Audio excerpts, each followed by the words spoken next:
Okay, folks, so I'm going to talk in this video about some books I've been reading for the past approximately a year, where I wanted to start looking into the topic of the lead up to the United States Civil War in the mid 1800s. And so I started out with these two volumes, A Succession at Bay, 1776 to 1854. And the second volume is called Secessionists Triumphant, 1854 to 1861. And then for the kind of more international view, and then for the local view, and then because I had some questions still after I read those books, I got a couple of additional books. So now I feel like I've bitten off more than I can chew. Before I start talking about the books individually, I thought I'd give kind of a background about the United States and how it started. So in 1775, there was the Revolutionary War for independence from England, and that went all the way through 1783 before that war ended. Shortly after the war began, in 1776, there was the Declaration of Independence. And while the war was still going on, in 1777, the nation adopted the Articles of Confederation by the Continental Congress. Later, they wanted, I guess you could say, like a stronger government, a government that could deal with other foreign governments and also collect taxes and things like that. So in 1788, the U.S. Constitution was ratified. So that's where that starts. And so then the Civil War dealt with two groups, I guess you could say, the northern states and then the southern states, and with the southern states deciding to secede from the nation. South Carolina secedes first, December 1860, and the Civil War starts April 61 and ends in 1865. So these books here, The Road to Disunion, focus on the southern states with its highly agrarian region using slave labor from Africa, compared to the North that was more focused on shipping, banking, insurance, and later manufacturing. And it was pretty dependent on the cotton that became the primary crop in the South. So the North was shipping the cotton, insuring the shipments, and providing banking. It wasn't until later that the North became more of a manufacturing state. And so that's kind of the differences between the two groupings. So he divides up the South into three different geographical locations. The southernmost slave states called the Deep or Lower South, compared to the northernmost slave states called the Border South. And then the states in between he calls the Middle South. The book talks about regional differences. So oftentimes we think of the South as just kind of one monolith that kind of thought the same and grew the same crops and things like that. But there were actually quite a bit of regional differences. So I'm going to take a look at the differences between South Carolina and Virginia, because it kind of gives a good example of some of the differences you might see between southern states. It says the difference between South Carolina and the Chesapeake had deep roots in geography and in the colonial past. The Old Dominion, he's referring to Virginia, settled early in the 17th century by Englishmen with no experience as slaveholders, had originally imported blacks as short-term indentured servants. South Carolina, settled late in the same century in part by experienced West Indian slaveholders, had opted for permanent bondage from the beginning. In the early 18th century, the deadly Carolina rice swamps, compared with the healthy Virginia tobacco-producing tidewater, needed far higher percentages of blacks. Then late in the 18th century, while Virginia's declining tobacco profits coincided with rising Enlightenment anti-slavery, South Carolina's slave economy dramatically took off. Carolina rice fields, in contrast to Virginia tobacco acres, were as productive as ever. Rice, unlike tobacco, also sold at a high price as ever. On top of this low country economic base in rice, the Carolina upcountry became, in the turn of the 19th century, America's first cotton kingdom. And the Carolina Sea Islands off the coast became a center of luxury cotton production. South Carolina, for a passing moment, needed more slaves, not less. Carolinians had long since decided that malarial swamps would be unworkable without permanent slaves. But Virginia's elite, with few exceptions, loathed South Carolina disunionism, no less than New Orleans imperialism. So South Carolina was always threatening to secede if they didn't get what they wanted. And New Orleans was actively trying to annex areas of like the Caribbean to expand slavery. So Virginia was thinking a little compromising, gentlemen urged, could save the Union and slavery. Virginia's Eastern gentry also talked about lessening state constitutional restraints on Virginia's masses, more people being allowed to vote rather than just landholders. So South Carolina oligarchs scorned Virginia's gentlemen for considering giving an inch. So there was actually a lot of, conflict between the states. And then even within the southern states, there were differences. So areas that were more conducive to planting crops where slavery was used, like cotton, they supported slavery, whereas like more mountainous areas, like you say, Virginia and West Virginia, they had more kind of self-sufficient farming that didn't depend on slavery. And so they were actually oftentimes, those different regions within states were not happy about how much power the slaveholders had within the states and nationally. Isolated mountaineers regarded strangers with a suspicion recalling slaveholders. They also often looked upon slaveholders with a distaste rivaling Yankees. Yankees are what Southerners called Northerners.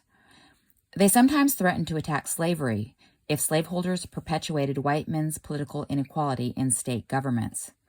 They continually promised to seize arms if slaveholders tore down their beloved Union. So it wasn't like the states in the North were always without slavery. In fact, they had slavery early on. So, for example, even something like Connecticut, that we think of it as a northern state, had 5% slaves in 1790 still. And they didn't actually even abolish slavery until 1848. So, a decade or so before the Civil War. Border South states were headed in the same direction as the North, with whites becoming a larger percentage of each population, which historically had, portended that there would be no slavery then in those states. And so that was always kind of a worry for some of the more southern states, is that the border states would become northern states and abolish slavery. So before the Civil War, decades before, there were individuals who had tried to make plans for how the states might somehow end slavery. And the focus was largely on colonizing slaves back to Africa or to the Caribbean. So in 1817, the American Colonization Society was founded. The society dedicated to sending American blacks back to Africa. In ensuing decades, the society succeeded in securing land for its Liberia colony and in stocking the new republic with some 12,000 ex-American blacks. The success measured up poorly against crushing troubles. Trouble began in Africa, where a stranger's fever killed many seeking a new life. The American Colonization Society could convince less than 2% of American free blacks to volunteer for a bout with the stranger's fever. Nor would free whites volunteer enough funds to send over many more. Nor could the society find a national platform to encourage nationwide contributions. Some Deep South contributors wished to consolidate slavery by deporting free blacks. Many Northern and Upper South contributors wanted to exile blacks, slave and free. If most Americans, North and South, found national whitening experiments intriguing, disagreements abounded on how to experiment. The nation, however, never arrived at the stage of deciding on experimental details, for the usual obstructionist minority would not allow consideration of the experiment. Back in 1787, South Carolinians had warned the national majority that an immediate end to the African slave trade would preclude Carolina participation in the proposed nation. Throughout the 1820s, Carolinians warned that if the nation deported Afro-Americans, they would depart the Union. When they were putting together the Constitution, they tried to keep South Carolina in at all costs because they didn't want it to be a bunch of fragments of individual colonies. Allowing any colony to become its own nation raised the specter of a new world as balkanized as the old world, of tyrannical Europe gutting Republican America by playing off new nations against each other. So if there was a North and a South, then Europe could come in and take one side or the other. So kind of central to the conflict that was a thread throughout, between the North and the South, was this idea of the 3/5 clause of the Constitution. So I'll just kind of read to explain what that was. At the historic conclave where the United States Constitution was designed, North and South had differed over how to apportion seats in the House of Representatives. So we have in the United States a Congress that includes a House of Representatives, which is based on population of each state, and then a Senate, which is just 2 representatives per state. So they're talking about the House of Representatives. Northerners would base each state's number of representatives solely on its percentage of the nation's white citizenry. Southerners would swell their power by counting both white citizens and black non-citizens. The issue's importance transcended the House. Sway over the entire government was at stake. The less populated South was already scheduled to wield power disproportionate to its white numbers in the Senate. For each state, no matter how extensively populated, would elect 2 senators. Hence the resulting compromise, with each white counting as one soul and each slave as 3/5 of a human, when apportioning each state's share of House seats. Slaves were also made to count as 3/5 of a person's in determining each state's proportion of those direct taxes Congress was authorized to charge state governments. The slave power was to pay extra dollars for extra power. In 1798, a federal direct tax charged the slave power 3/5 extra for its 3/5 extra power. But in the 19th century, taxes levied directly on states were no longer needed. Instead, Congress secured money through land sales and external tariffs. Those would be import tariffs. The slave power, having contracted to pay extra dollars for extra House seats, now had to pay not 1 cent. The southern states were to go on to complain about any effects that they felt those import tariffs might have on their economy. In the most important political contest in the early republic, the election of 1800, the 3/5 clause probably turned what might otherwise have been an age of Adams into the age of Jefferson. So that election in 1800, Jefferson, who was from the South, won an election. Virginia's elite thus controlled the nation's highest office for 32 of the republic's first 36 years. Truly a Virginia dynasty. So it was actually Virginia. A lot of those presidents of the nation came from Virginia. I was curious and wanted to look at the information more closely, so I put together this table with the list of the presidents, their party affiliation, where they were born, and where they lived. And what I found was that after that election in 1800, when Thomas Jefferson became president, they were all slaveholders up until 1850, with the exception of John Quincy Adams. But even the presidents that came after, they may have been morally opposed to slavery, but they felt that it was allowed in the Constitution, and that was even including Abraham Lincoln. It's important to remember, though, that even among the presidents who were slaveholders, there were some, like Thomas Jefferson, who thought that slavery was morally wrong and felt that it needed to end eventually. So, yes, the 3/5 clause of the Constitution started things out where essentially a minority who were in power in the South had disproportionate control over what went on in the nation. So the conflict between the North and the South was continual as the nation expanded into new territories. There was always the issue of whether a new state would come into the nation as a free state or a slave state, because if it was a free state, then it would give more power to the national government in the interests of people in the North. And if a state came in as a slave state, then it would give more power, in the national government to the interests of people in the South. And so there was always a conflict as each state came into the Union, and there, even as new territories were purchased, that there was a conflict about whether those territories would become free or slave states.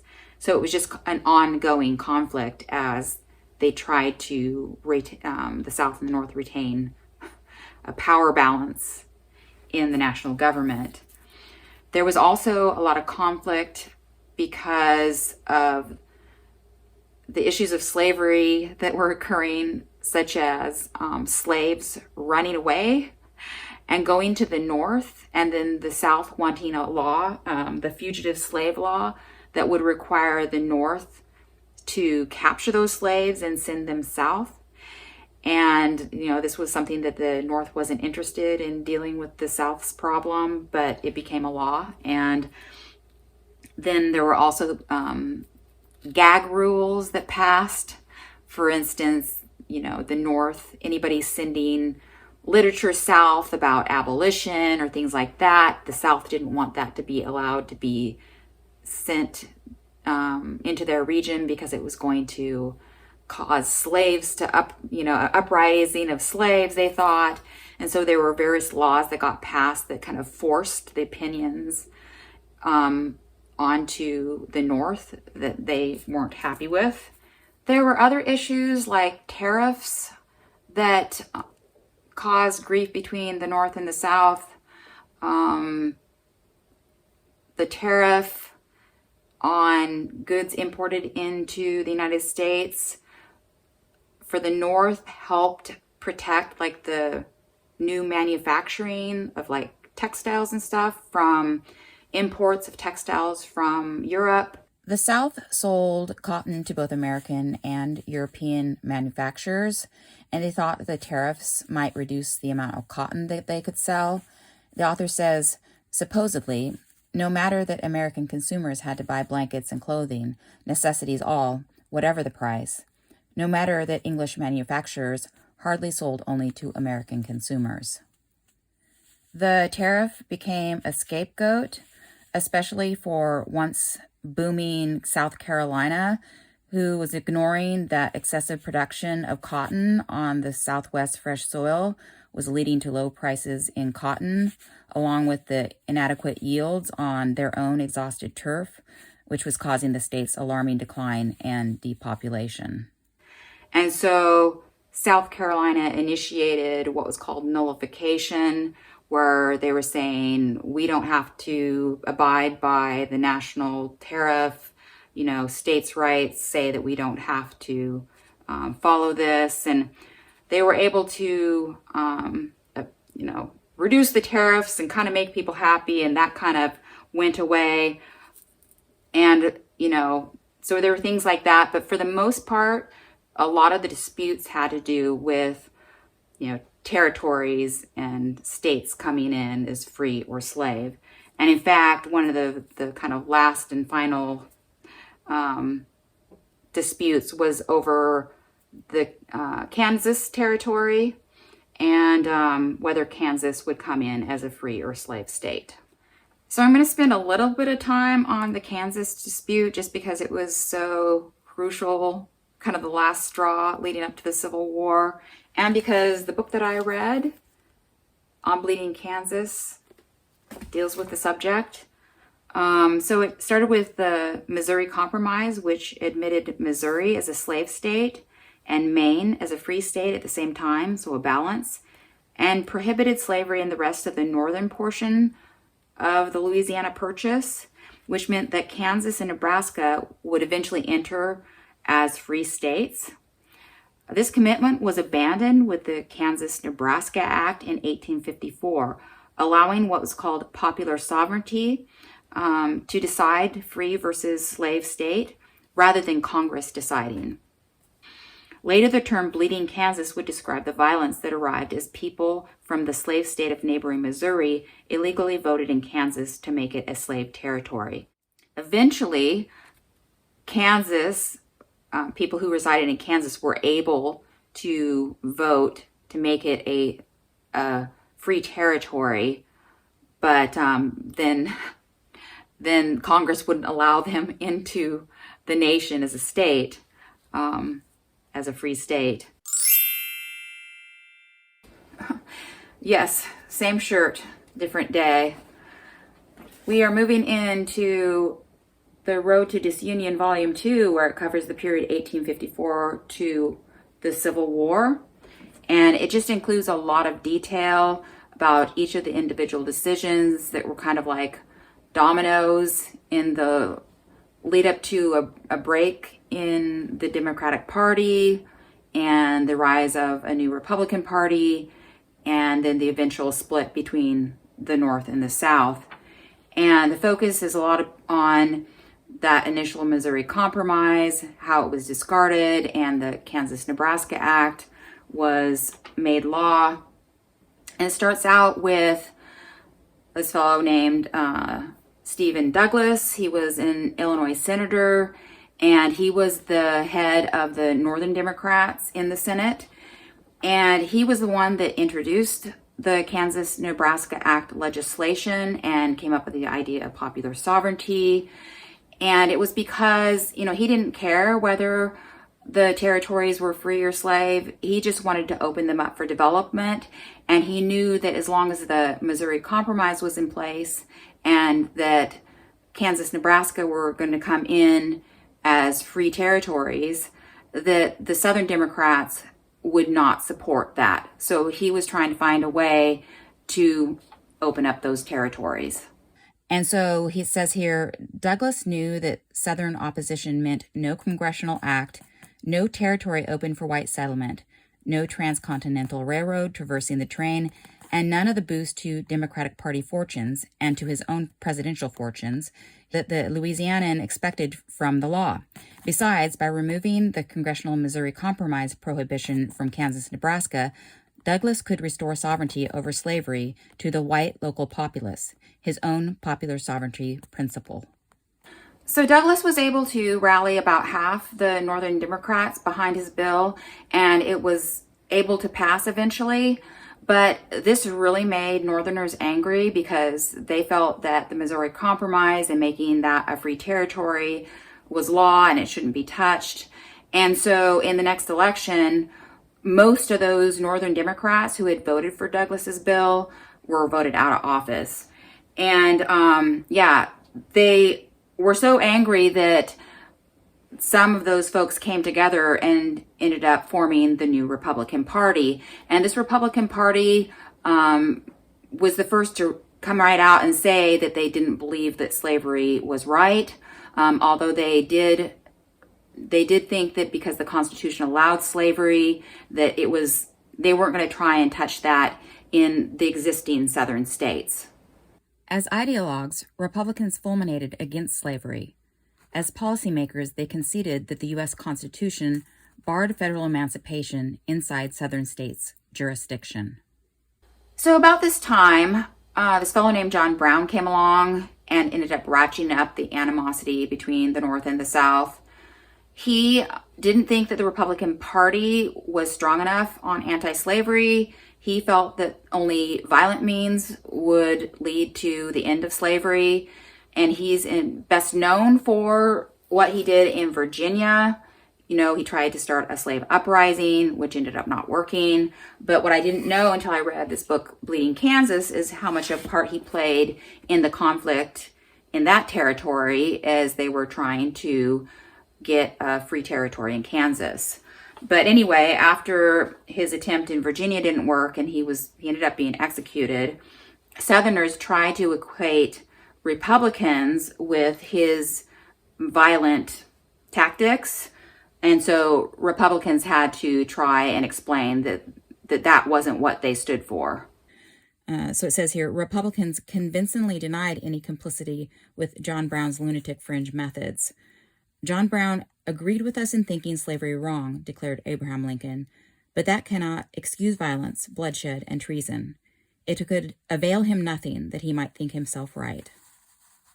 And then, to complicate matters, there was a Supreme Court decision, commonly known as the Dred Scott decision, which ended up, the Supreme Court justices decided that slavery could not be excluded from the territories. And so initially, there had been a law by the United States Congress saying, you know, in the Missouri Compromise, that Kansas and Nebraska would enter as free territories.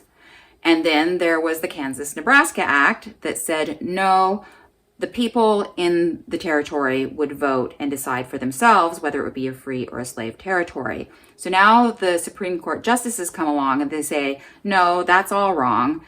Slavery is allowed in the territories. No one can prohibit it, not by an act of Congress, not by voters. And so the Supreme Court did this thinking that, okay, if they just open it up to everyone, this is just going to calm this whole thing down. But that didn't work. Southern Democrats commanded the court in 1857 because the Democratic Party, with its Southern power base, had won 5 of the previous 7 presidential elections. So again, we go back to that 3/5 rule in the Constitution, which had given Southerners more power and more control of the court because the presidents nominate Supreme Court justices and the Senate confirms them.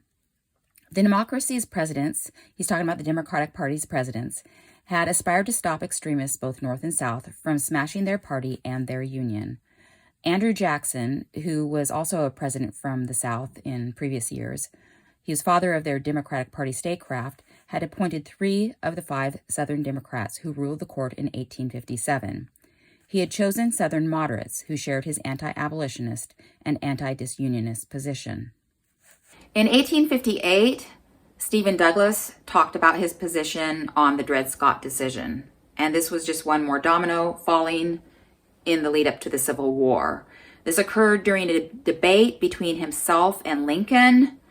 They were both from Illinois, running for a Senate seat against one another, and Lincoln asked him during the debate, what do you do now that popular sovereignty, your own special Kansas-Nebraska Act, has been overruled, and the Supreme Court has said that anybody can go into the territories, including slaveholders? And Douglas replied by saying, well, the territorial governments can just do nothing. They don't need to pass laws protecting slaveholders and their property, their slaves. And so slaveholders won't be inclined to move to the territories since they won't have any protection. And that was called his Freeport Doctrine. Abraham Lincoln asked Stephen A. Douglas if the democracy's popular sovereignty solution could survive the court's seeming death sentence. Wouldn't a settler's decision be a mockery, Lincoln inquired, if a northern majority of settlers could not decide for emancipation? Douglas answered that no territorial majority needed to enact an emancipation. A territorial legislature could abolish slavery by doing nothing. Unless such police laws as fugitive slave edicts protected slaveholders' properties, Southerners would take their slaves elsewhere. Douglas's Freeport Doctrine allowed him to win that Senate seat, but it also lost him the support of Southern Democrats in what would be his eventual bid for the presidency in 1860. And so Southerners were already angry with him because in Kansas there had been eventually a proper vote, and the people there had voted for a free territory, and Douglas had supported it. They were angry about that. And now Douglas was saying, well, the territory doesn't need to pass any laws protecting slave property, their slaves. And so they were very angry about that. And that was the beginning of the split between the Northerners and Southerners within the Democratic Party. And so his Freeport Doctrine completed the alienation, since territorial majorities indeed could emancipate by doing nothing to protect slaveholders. Douglas became, in most Southern eyes, as much an abolitionist as Lincoln, but more despicably disguised. A few years later, in 1860, the Democratic Party got together for their convention, Northerners and Southerners coming together to decide on their presidential candidate. And Southerners were done with Douglas, and they were trying to figure out a way to get rid of him. And, initially they had supported Douglas because he had opened up the possibility that slavery would be allowed in the Kansas Territory. But once that door was closed, they were looking more to the Dred Scott decision that said that slavery would be allowed in the territories. And now they were asking that there be a United States Congress law that slaveholders' rights or property, their slaves, they would be protected in the territories, and they wanted that law passed. And there's a fellow named William Yancey who, he had been a United States House of Representatives member in earlier years, from Alabama, and he was a disunionist, and he wanted to convince more moderate Southerners that, Northerners would not support slaveholders' rights in the territories. Yancey was angry that it appeared that the North was going to have more control than the South in national government. He blamed this on early 19th century Northerners had considered slavery wrong, and then also many Southerners had concurred with them. He felt that the answer was if instead slaveholders, because believing in slavery's permanent good, had demanded that an entering African match every entering European so that the slave trade would continue from Africa along with any European immigrants, and that every territorial acre be open to Southerners as to Northerners, slaveholder power would have equaled Yankee power. It's important to remember that Northerners preferred the Missouri Compromise and Kansas coming in as a free territory, but they did end up supporting Douglas in the Kansas-Nebraska Act and his idea of popular sovereignty after, eventually Kansas did vote to become a free territory, and they supported Douglas in fudging things with the Dred Scott decision, with his Freeport Doctrine saying, well, the territories just don't need to pass any laws supporting slavery. And so then when Southern Democrats came in with their majority report saying, okay, maybe this will make Northerners accept this if we just say there'll only be protection of slaveholders in the territories in the future if necessary. The convention's platform, urged the majority report, should declare the duty of the federal government in all departments to protect, when necessary, the rights of persons and property in the territories. Or, in other words, the democracy would pledge congressional protection of territorial slavery, not now, but in the future, if settlers' anti-slavery decisions needed to be reversed. But Northern Democrats were not having it. They decided to put together their own minority report with their own vague language that they hoped that slaveholders would accept. Because the when necessary language was irreconcilable with Douglas' position that no necessity could overturn the settlers' majority vote in the territories. That language affirmed the duty of the United States to provide ample and complete protection for all of its citizens. With their 50% of the convention delegates, Douglas supporters had the votes to affirm the minority report's soothing words and to reject the majority report's insufferable when necessary lingo. After the minority report prevailed, it made some of the Southern delegates so angry that they just walked out of the convention, starting with Alabama and then followed by Mississippi, Louisiana, South Carolina, Florida, and then even Arkansas. Only 2 South Carolina delegates remained at the convention. One of them was Benjamin F. Perry, the upcountry's eternal enemy of South Carolina extremism. He could hardly blame the South's best Northern friends for preferring verbal fudge to a linguistic poison that would kill the Democratic Party's attempt to defeat Northern Republicans. Southern delegates, concluded Perry, should have stayed and won. Then they could have massed with Northern delegates to win the White House for yet another Democrat, and probably for a Southern slaveholder who would favor future protection of slavery in the territories if it ever became necessary. A large majority of Southern delegates subscribed to Perry's logic. So did most Georgia and South Carolina delegates, before the lower South flood swept them adrift from their preferences. And then it was just kind of a snowball from there. This split between the North and the South within the Democratic Party led to a split between the North and the South in the country. And it started with South Carolina, and they'd always been the state that was threatening to secede. They had learned from the past that if there had been a big Southern convention of all the states making this decision, that the other states would lose their nerve. So South Carolina put together their own state convention and voted to secede first. They'd had some vague assurances from other Southern states that they would follow, and that is in fact what happened. And so the states ended up seceding, leading to the Civil War. Before the war started, there were plenty of attempts to halt further disunion, including Kentucky's U.S. Senator John Crittenden, who led the mass of Upper South congressmen who strove to halt further departures. Crittenden proposed that the Missouri Compromise 3630 line be extended to the Pacific. The Kentucky senator would bar slavery north of the line in the nation's territories, but protect the institutions south of the line, including in territories hereafter acquired, which could include any possible future Caribbean territories. But this idea was not adopted. The senatorial jury sped only one piece of Crittenden's package toward congressional victory. This constitutional amendment declared that the federal government could never abolish slavery in a state, and that the amendment could never be amended.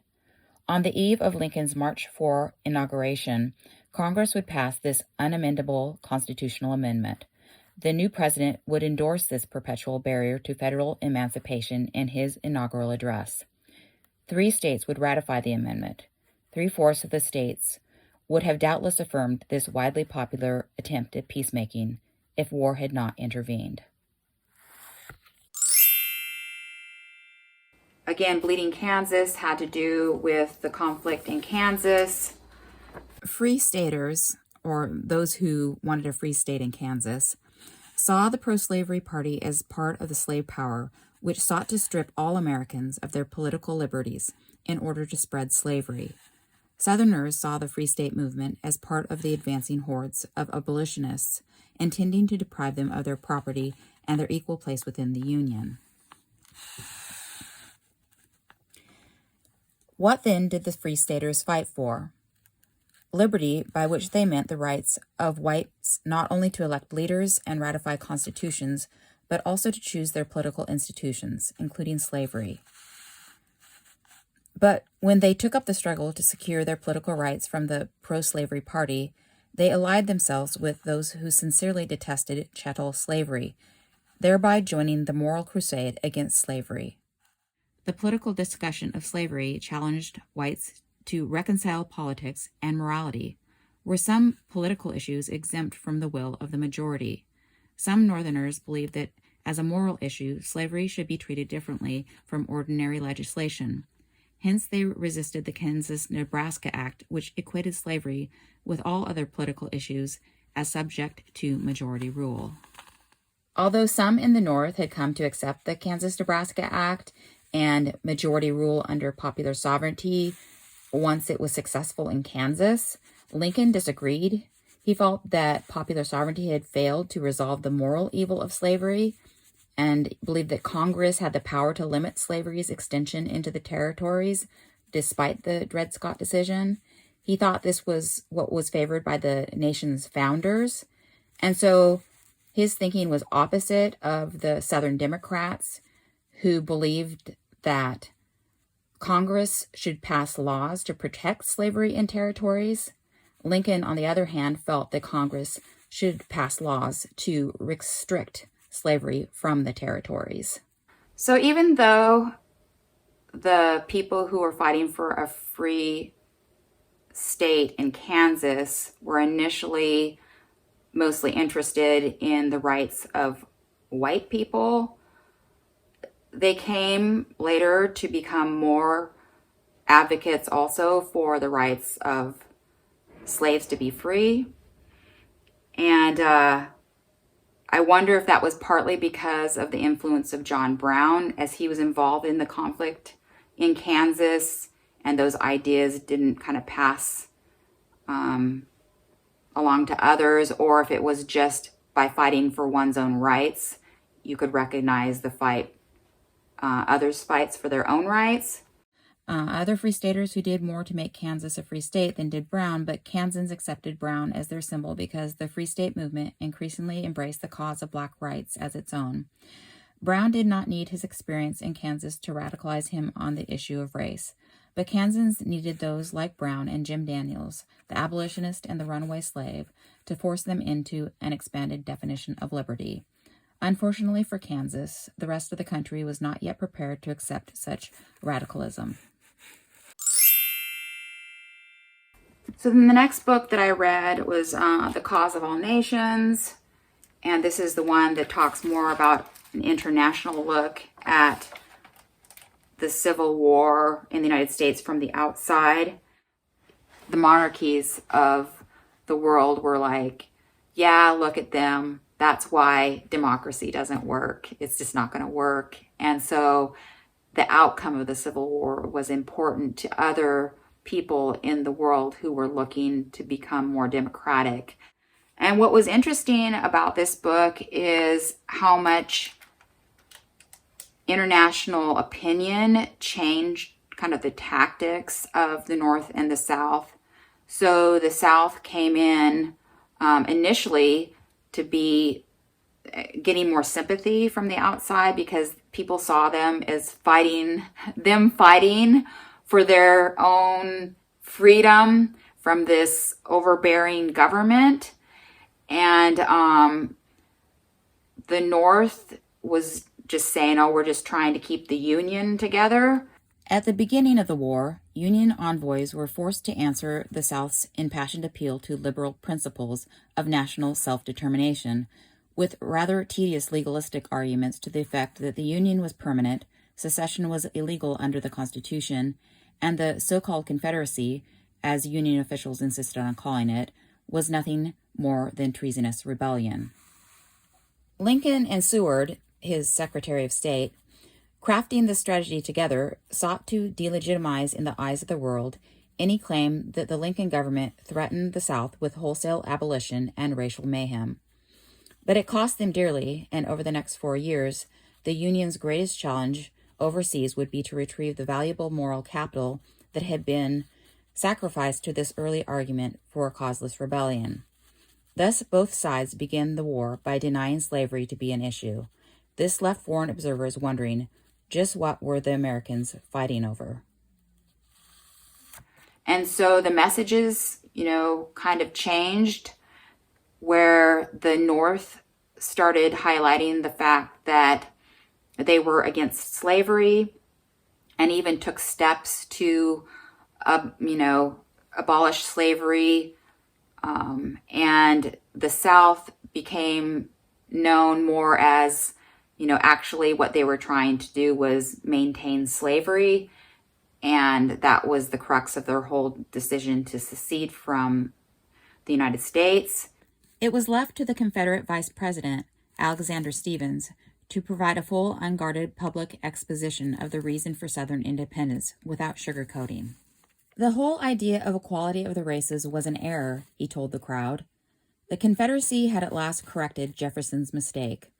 Our new government is founded upon exactly the opposite ideas. Its foundations are laid, its cornerstone rests, upon the great truth that the Negro is not equal to the white man, that slavery, subordination to the superior race, is his natural and moral condition. This, our new government, is the first in the history of the world based upon this great physical, philosophical, and moral truth. The North and South both depended on help from outside, and so it influenced how the war commenced and the messaging. Lincoln's moral and ideological condemnation of slavery remained firm and steady, but what he thought ought to be done about ending slavery took a crucial turn by the summer of 1862. Though the Constitution did not grant the president the power to end slavery, he came to realize that the war provoked by slaveholders handed him the best remedy to rid the Republic of slavery and end the war. In July, Lincoln signed the Second Confiscation Act, permitting the liberation of slaves of rebel owners. The president also publicly encouraged border states to pass legislation for the gradual emancipation of their slaves and even offered federal support for compensation to owners.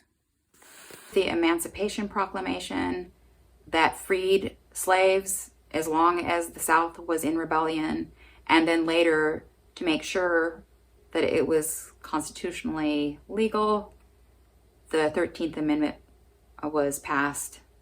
And they ended up getting that ratified by enough states at the end of 1865 to make it part of the Constitution. And so ironically, the 13th Amendment, which could have perpetuated slavery forever, became the amendment that freed slaves. Yeah, and the South became, it was interesting because the South became, united with some of these more monarchy type governments. It says, nothing helped crystallize the ominous narrative of slavery versus freedom, aristocracy versus democracy, so effectively as the Confederacy's shift to the right.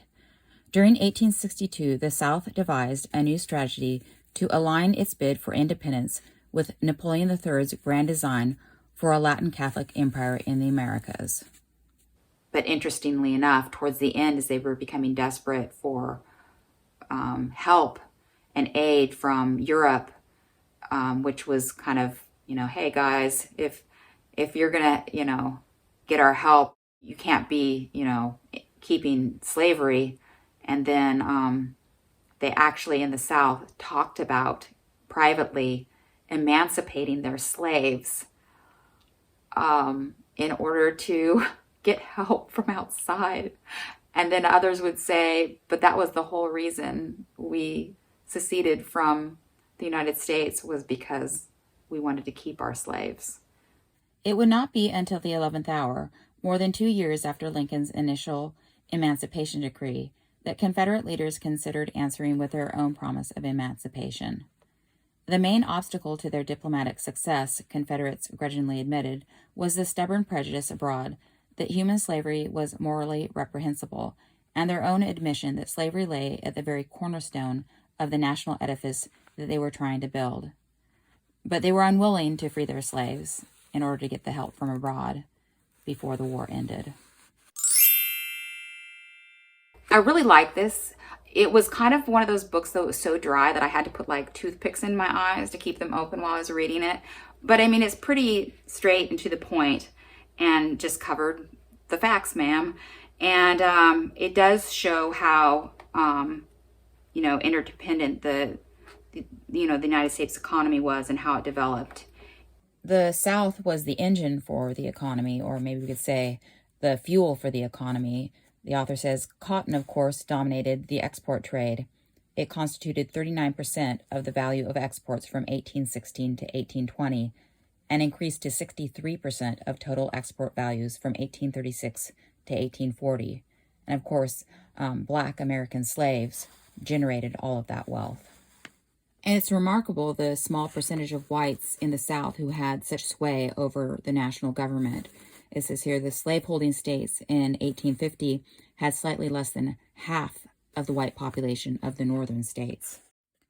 The author points out that those members of the southern white population who possessed slaves and engaged in the production of southern staples were in the minority.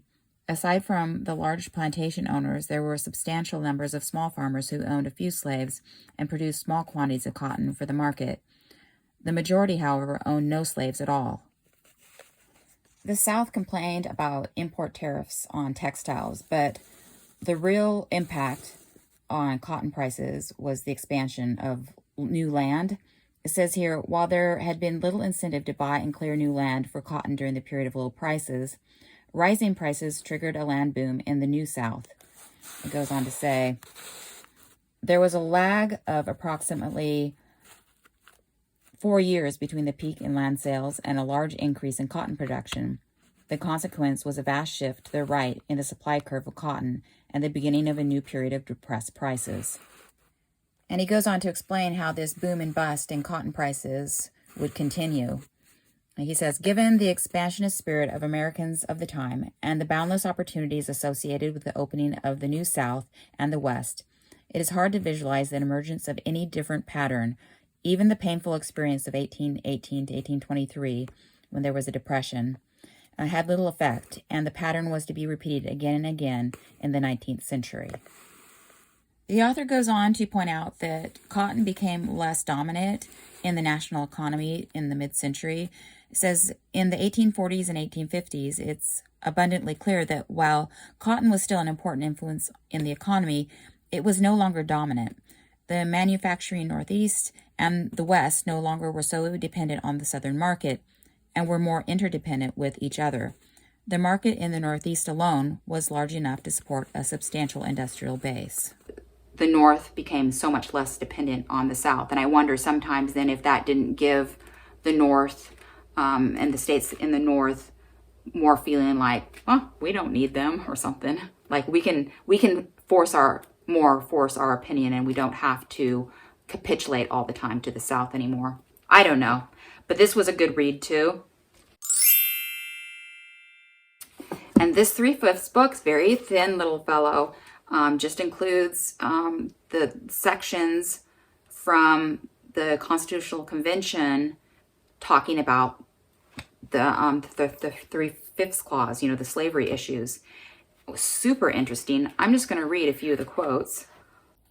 Ellsworth, Mr. Morris, it is our task here to bring 13 states, all 13 states together. Morris, what will happen if some agree and some refuse to join? The opponents of it will make noise for a while, no doubt, but the ties of interest, of common habits that connect them with the other states, will be too strong to be easily broken. And who can say whether he himself, much less his children, will be an inhabitant of this or that state next year? Sherman. Yes, I think it's better that a defective plan should be adopted than that none be recommended. I see no reason why any defects might not be corrected 10, 15, or even 20 years from now. Jerry. It's true, we are in a peculiar situation. We are neither the same nation nor different nations.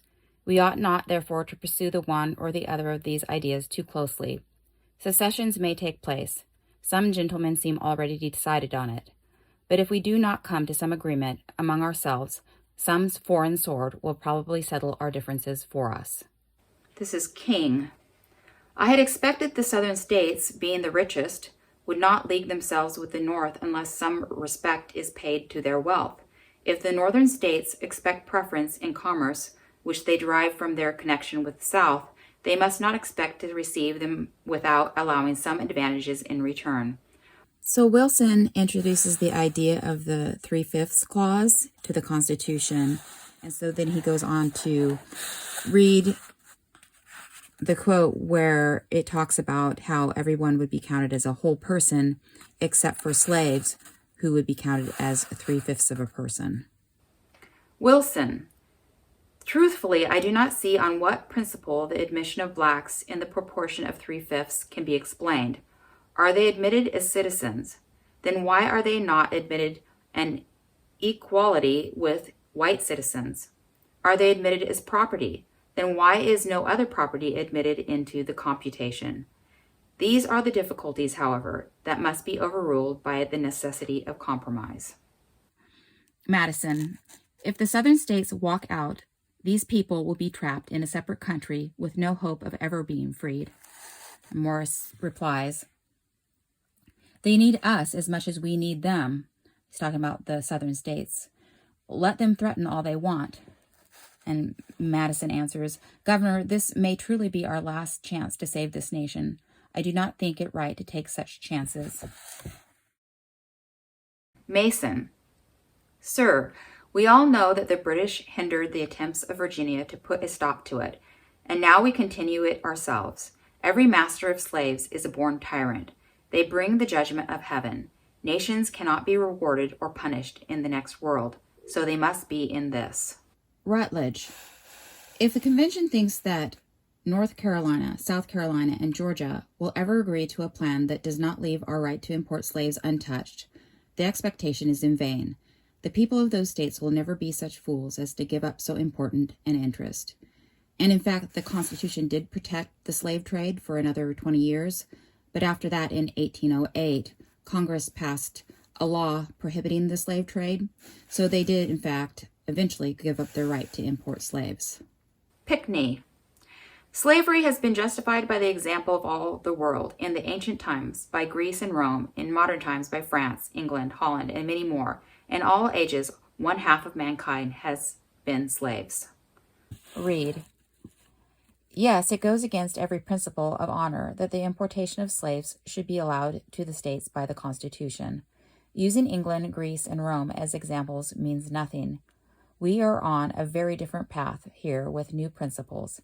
I cannot believe that the Southern states are refusing to confederate because of slavery, especially since the power to abolish it is not likely to be immediately exercised by the general government.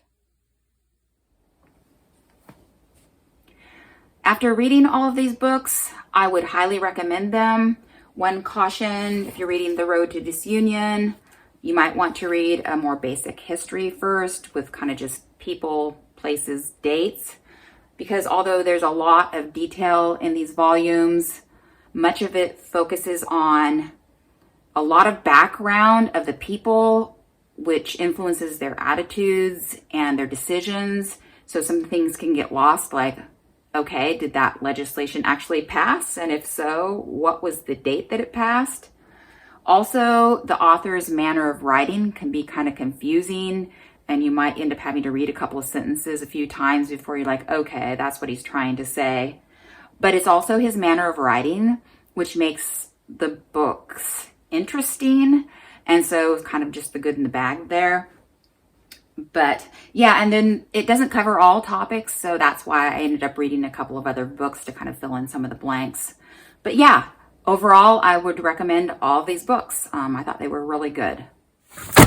Done.